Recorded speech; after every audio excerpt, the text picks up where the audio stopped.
And we have a certified hood classic in the building today. Shout out to GameStop for delivering this extremely clean copy of Felios. It sucks because there's no manual and there's no case, but when it comes to this game in particular, I will take it loose cart just off the strength that this is a classic for me. This is an amazing top-down shoot 'em up. I've streamed this game on my channels many times, and so when I saw it available on GameStop's website, I said, I don't care if it's complete or not, I'm gonna go ahead and snag it. And I've picked up some Sega Genesis games over the past couple days, and they've, for the most part, have all been in horrible shape. Even just the cartridge has been torn apart, but the cartridge on this one has been actually pretty clean. And usually when the cartridge is this clean, they come with the case and manual, so I was a little shocked that it didn't come with that. My guess is that whoever traded this game in did trade it in with the case and manual, but someone at the store just probably took the case and manual and just sent me the cartridge only. So it is what it is. I guess if I see a case and manual pop up on eBay somewhere, I'll know where that came from. But all that being said, was super stoked to get this clean cartridge in the mail. I really am excited to pop this in and play it later on, either this week or this weekend. And then we have another loose cart that came in, Ready to Rumble Boxing on the N64. This is the third N64 game, third or fourth N64 game that I've picked up in the last week or two. And I'm not even like out looking for N64 games, but they just keep coming across my path. And so if I see one that's worth picking up, I'm gonna go ahead and grab them. So was definitely stoked for these two. Picked up these two 3DS games at the store recently. So we got Dragon Quest 8 here, and then we also have this one, which is super interesting, Corpse Party. Now I know there's an anime associated with this that I've never seen. In this one, you're kind of pretty much just trying to make your way through a school that's filled with spirits and stuff like that. I guess there was a conjuring that went wrong, and very interesting story on this one. I felt like the graphical art style, even though it's an RPG, I found it interesting. And I'm not a super like huge 3DS collector, but whenever I come across certain 3DS games, especially some of the more like off the beaten path ones, I'm gonna go ahead and give them a try. So these two were definitely snagged here as well. And then we have some PS3. Now I know the PS3 is extremely controversial right now for a number of reasons, but let's get into these pickups that came in. These were online orders that came in. So I ordered these about a week ago, and they just came in. So we have Heavenly Sword, which just came in. You guys know that I did a commentary on this game here not that long ago. I put out a video about Heavenly Sword and how it jumped from being like a $4 game to roughly a $60 to $70 game. Who knows how high it will go, but it's definitely moving. I picked this one up because I use games like this for trade bait, right? So if I can snag the game at 25% of its value and trade it in at 70% of its value, well, I'm gonna go ahead and do that and use the trade bait to get other games that I can add into my collection. And that's just pretty much how I'm gonna roll. So I went ahead and snagged this copy. It did come in the mail yesterday, I wanna say. And so here it is. This copy is not complete, so no manual here. But still in all, it's still a clean copy. So minus this little marking here, whatever this is, I'll see if I can get this off. If not, I've got some spare cases that I could do a case swap with, and then see if I can make a trade happen on that. But then we also got this one that came in, God of War Origins Collection. Now this one is another one of those ones that did jump up in value. But I had ordered this one before I picked up a copy recently. So I picked up a copy at a mom and pop shop over the weekend for like 26 bucks. And I knew that this one was on the way, but I picked up the other copy because I was like, well, you know what, in case this one comes loose disc or, it's damaged or whatever the case may be, at least I'll have my other copy as a backup. Now, when this one came, I immediately noticed that there was something different about this copy though.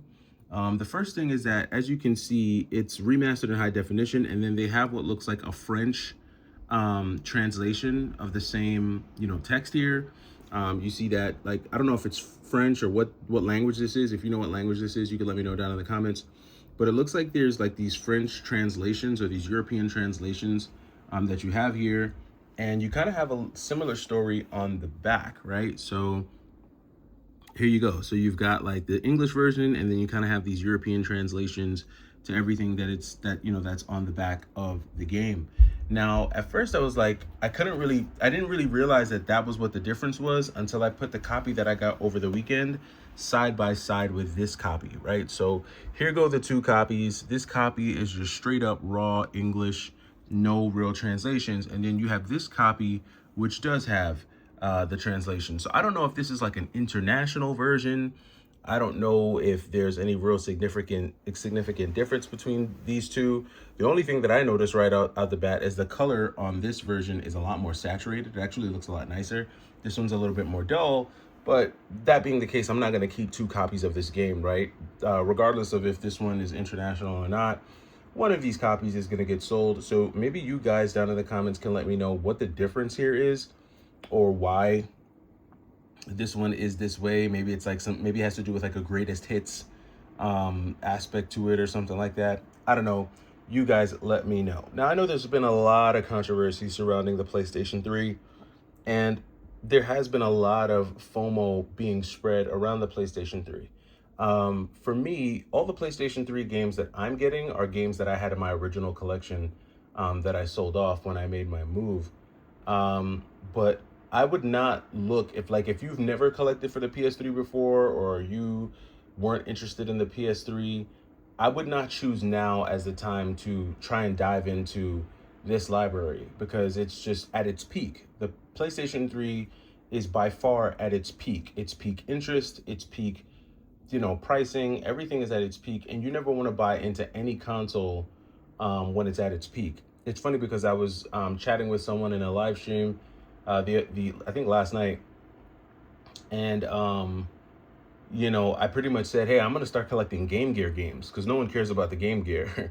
And that's typically what I do. I try to go after stuff that not a lot of people are really thinking about, which is why I always find time for the Genesis, because the Genesis is always low on people's totem pole for collecting. People are never really hunting Genesis games like that, and that's why I typically go after Genesis games. This is also why I like to go after PSP games, because PSP games are typically not sought after like that. Vita games aren't really hunted like that. And so I typically go after those consoles just because they're easier to collect for, they're not at peak pricing, and there's just a lot less competition. Now, in that same live stream, somebody asked me if I collect Pokemon cards or whatever the case may be. And here's my take, right? Regardless of what hobby you're in, whether you're collecting Pokemon cards, whether you're collecting video games, whether you're collecting DVDs, CDs, whether you're collecting bottle caps, stamps, whatever it is, you're going to be spending money on something, right? You're going to be collecting something, and whatever it is you're collecting, some of it will have value and some of it won't, right? If it's stuff that people care about, then guess what? There's going to be heavy pricing increases around it. But if you're collecting things that just no one gives a crap about, like, I don't know, like I said, if you're collecting bottle caps, if you're collecting rocks, if you're collecting leaves, you never have to worry about inflation. You never have to worry about competition. And there's ample supply of leaves and rocks all over the place that you can collect that you never have to worry about. And you're free to go do that, right? But Pokemon cards, video games, both of these are heavily sought after collectibles, right? They're video games, and Pokemon cards are two collectibles that are heavily sought after. And there's two different types of people that are going to collect each, right? Although I'm not into Pokemon cards, and I don't think I ever will get into Pokemon cards. I've had a collecting channel for 6+ years now, and I've never gotten into Pokemon cards in all the time that I've been on YouTube, because it's just not my thing. No matter how many long lines are out there, no matter how many people clamor about the values of cards and booster packs and this and that, it's just not my thing, because I don't have any passion for Pokemon cards. Video games, I love. Video games, I'm passionate about. I've played them all throughout childhood. I played them during my college years. I played them as an adult. And so I'm going to continue to collect. But for me, selling my video games to collect Pokemon cards is never going to be in the question. And I'm also well aware that, again, regardless of what you're collecting, if it's something worth collecting And by I mean objectively worth collecting, not what it's worth to you, right? Because you have things that are worth something to you, and then you have things that are just worth something in general to the general public. And if you're collecting anything that's worth any amount of money to anyone who has it, then yeah, you're going to face competition. But life is about competition. If you don't, if you're not into that and you just want to leisurely do stuff, there's tons of other crap you can collect. Bottle caps, leaves, stamps, you know, whatever you want, man. But as for me, I'm going to continue to build out the collection. And the PS3 happens to be a part of that. So, like I said, you guys let me know what you see here. Do you see any differences?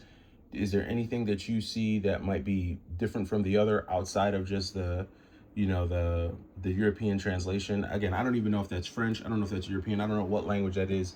You guys let me know in the comments, and I'll catch you in the next one. It's the Y2K Collector. Take it easy.